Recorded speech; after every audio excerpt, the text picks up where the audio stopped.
ថ្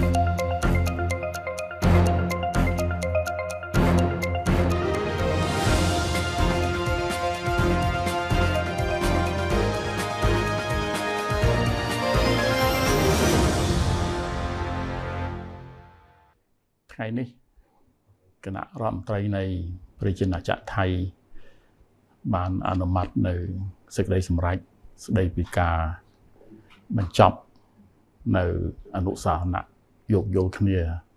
ឆ្នាំ2001ពាក់ព័ន្ធទៅនឹង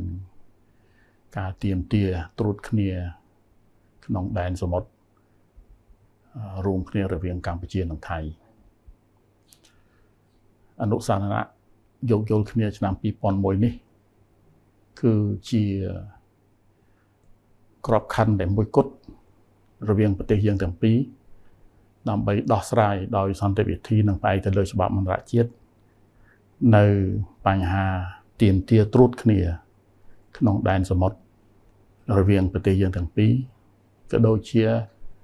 ក្នុងការដោះស្រាយបញ្ហាព្រំដែនសមុទ្ររវាងប្រទេសយើងទាំងពីរកម្ពុជាចាត់ទុកថាការបញ្ចប់ឬក៏ការដកខ្លួនចេញពីអនុសាសនៈឆ្នាំ2001នេះគឺជាការដើរចេញពីឆន្ទៈនយោបាយដែលសម្រេចឲ្យប្រទេសយើងទាំងពីរកំណត់នៅក្របខ័ណ្ឌមួយក្នុងការដោះស្រាយដោយសន្តិវិធីនិងផ្អែកទៅលើច្បាប់អន្តរជាតិនៅបញ្ហាដូចបានជម្រាបជូនខាងលើពាក់ព័ន្ធទៅនឹងការទាមទារត្រួតគ្នាផងនិងការដោះស្រាយបញ្ហាព្រំដែនសមុទ្រជាមួយគ្នាផងកម្ពុជាសម្ដែងការសោកស្ដាយជាថ្មីម្ដងទៀតចំពោះការសម្រេចចិត្តនេះជាការឆ្លើយតបទៅនឹងការបញ្ចប់នៅអនុសាសនៈឆ្នាំ2001នេះកម្ពុជាមិនមានជំរើសអីប្រសើរជាងការផ្ដើមគំនិតជំរុញនៅយន្តការ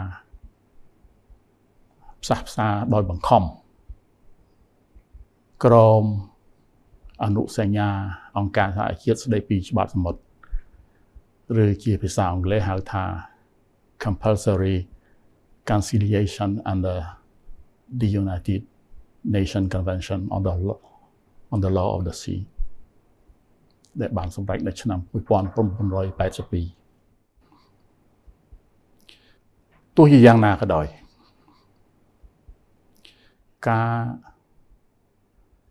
បញ្ចប់ឬក៏ការដកខ្លួនចេញពីអនុសាសនៈយោគយល់គ្នាឆ្នាំ2001នេះมันប៉ះពាល់ទៅដល់សិទ្ធិស្របច្បាប់របស់កម្ពុជានៅលើដែនសមុទ្ររបស់ខ្លួននោះទេហើយការសម្រេចជ្រើសរើសយកយន្តការផ្សះផ្សាដោយបង្ខំក្រម UNCLOS បញ្ជាក់សារជាថ្មីអំពីការបដិញ្ញាចិត្តរបស់កម្ពុជានៅក្នុងការដោះស្រាយគ្រប់វិវាទទាំងអស់ជាមួយប្រទេសជិតខាងដោយសន្តិវិធីនិងផ្អែកទៅលើច្បាប់អន្តរជាតិ